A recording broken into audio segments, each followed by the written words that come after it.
Hello everyone, मैं हूं जयेश राजगौर और स्वागत है आप सभी का इस नए इंटरेस्टिंग यूट्यूब वीडियो में। दोस्तों, आज का वीडियो है क्लास 12th इकोनॉमिक्स के लिए और आज के वीडियो में अपन डिस्कस करने जा रहे हैं how to write agree disagree with reasons. जी हां दोस्तों, बहुत इंपॉर्टेंट पार्ट है ये इकोनॉमिक्स के पेपर का और यहां पर आप पूरे मार्क्स वसूल कर सकते हैं। हमने पिछले 10 सालों से जितने भी बोर्ड पेपर्स चेक किए हैं, मैंने अक्सर ये नोट किया है कि अग्री डिसएग्री बहुत सारे लोगों की जान बचा लेता है, यानी कहीं ना कहीं मार्क्स उसमें मिलते हैं अगर आप सही तरीके से एटलीस्ट इसको अटेम्प्ट कर लें। तो जरूर आज का वीडियो पूरा देखिए, अंत तक देखिए ताकि आप समझ पाएं कैसे प्रेजेंट करना है, कितना लिखना है और कैसे पूरे मार्क्स हासिल करने। अगर आप इस चैनल पर नए हैं तो जरूर इसे सब्सक्राइब कीजिए, बेल आइकन दबाइए क्योंकि यहां आपको लगातार ऐसे इंफॉर्मेटिव वीडियोस मिलते रहेंगे। प्यार बरकरार रखिए। Also join our Telegram channel, नाम है स्काई एजुकेशन ऑफिशियल और यहां पर आपको ढेर सारे PDF notes, resources absolutely free मिलते रहेंगे। चलिए आज के वीडियो को शुरू करते हैं। सबसे पहले बात करूं अग्री डिसएग्री की, तो ये आता है क्वेश्चन नंबर 4 में। जी हां, क्वेश्चन नंबर 4 अपने इकोनॉमिक्स के पेपर का क्वेश्चन नंबर 4 है अग्री डिसएग्री। खास बात क्या है तो भाई अटेम्प्ट करने हैं आपको 3 आउट ऑफ 5।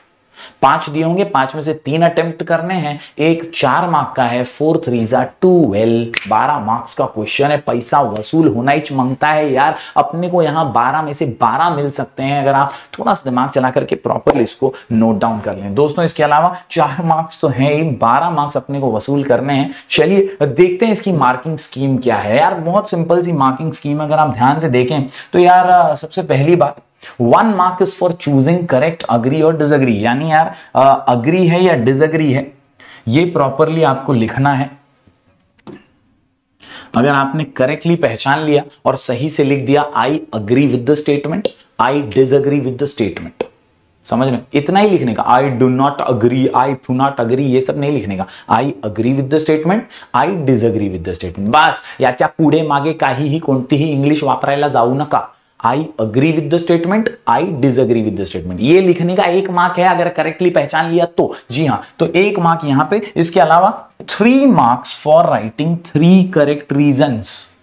3 करेक्ट रीजंस लिखने के 3 मार्क आपको मिल जाते हैं। मतलब भाई बहुत सिंपल सी बात है कि अगर आपने करेक्टली 3 रीजंस लिख दिए कि क्यों अग्री है या क्यों डिसएग्री है और वो सही है तो आपको जरूर मार्क्स मिलेंगे। खासियत ये है यहां पर दोस्तों कि जब एग्जामिनर चेक करता है और उसको लगता है कि यार इसने तो ये गलत लिखा है, अग्री डिसएग्री में ही मिस्टेक कर दिया, तो भी वो ये चेक करेगा, और इसमें से अगर रीजन भी करेक्ट निकला, कुछ भी रीजन करेक्ट निकला, तो यहां पर 3 में से कुछ तो मार्क्स जरूर मिलते हैं और यही इस आंसर की अग्री डिसएग्री की खासियत है। ये मार्क्स मिलता ही है यहाँ पे। आप लोग अगर बस प्रॉपरली इसको अटेम्प्ट करेंगे तो यू डेफिनेटली गेट मार्क्स। इसके अलावा मैं ये भी बता दूं आपको दोस्तों कि ये जो मार्क्स हैं दोस्तों, यहां पर कई बार कई स्टूडेंट्स एक पैंतरा भी अपनाते हैं। I am not advising to you to do this, लेकिन कई बार जब आप कंफ्यूज हो जाते हैं एग्जाम हॉल में और आपको नहीं समझ में आ रहा है कि यार कौन सा अग्री है कौन सा डिसएग्री है, बहुत सारे स्टूडेंट्स ये करते हैं, they write all agree agree agree agree agree, 5 attempt कर देते हैं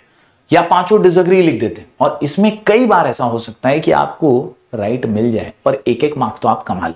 तो समवेयर और द अदर ये भी लोग करते हैं, क्योंकि हम बोर्ड के पेपर चेक करते हैं तो हम देखते हैं ऐसा लोगों को करते हुए, and then the examiner has to give that 1 mark at least, अगर वो राइट पहचाना है तो समवेयर और द अदर मैं उम्मीद करता हूं आपको भी ये मार्किंग स्कीम समझी होगी। एक एग्जाम्पल लेते हैं कि किस तरह से प्रेजेंट करना है आपको। Yes, this is the example. अगर आप देखिए यहाँ पर सैंपल क्वेश्चन है, price is the only determinant of demand. अगर आपने डिमांड चैप्टर पढ़ा है तो आपको समझ में आ जाएगा कि नहीं भाई, प्राइस के अलावा भी बहुत सारे फैक्टर्स हैं, बहुत सारे डिटर्मिनेंट्स हैं यार। प्राइस के अलावा भी है ना यार, टेस्ट है, हैबिट है, इनकम है, बहुत सारे अलग अलग डिटर्मिनेंट्स, फैक्टर्स हैं। And that is why I disagree with the statement. क्या बोलती है public? I disagree with the statement. उसने कितना सिंपल लिखा, देखो, I disagree with the statement, बस सिंपल। इसके आगे पीछे ज्यादा इंग्लिश की पटेली नहीं करना है मेरी जान। फिर रीजन में 3 रीजन लिखो ज्यादा से ज्यादा, क्योंकि इतना टाइम वेस्ट मत करो, क्योंकि यहाँ पे 3 मार्क्स ही आपको मिलने वाले। तो price is one of the determinants which affect demand to a large extent लिखा। फिर generally it is observed that when price of commodity falls, demand for it rises and vice versa. Hence, when higher the price, lower is the quantity demanded, lower the price, larger is the quantity demanded. इसके अलावा some other, ये line में ना, some other determinants are population, income etcetera. मतलब अपन ने answer में ये भी बता दिया कि प्राइस तो डिटरमिनेंट है, लेकिन प्राइस के अलावा दूसरे भी डिटरमिनेंट्स हैं, and that is what is the answer. और इससे आपको पूरे मार्क्स मिल सकते हैं। ऐसे ही तीन तीन रीजंस लिख करके आपको आराम से अपना अग्री डिसएग्री का क्वेश्चन क्रैक करना है। यहां पर 4 मार्क पूरे मिलते हैं, और अगर आपने अच्छे से क्रैक कर लिया तो 4 × 3 12 मार्क्स आप पूरे वसूल कर पाएंगे। उम्मीद करता हूं दोस्तों आज का वीडियो आपको समझ में आया होगा। ज्यादा से ज्यादा शेयर कीजिए, अपने दोस्तों तक पहुंचाइए, और ऐसे ही वीडियोस आपको यहां पर लगातार मिलते रहेंगे। हम मिलेंगे फिर एक बार कुछ और नए वीडियोस के साथ। तब तक के लिए do like, share and subscribe.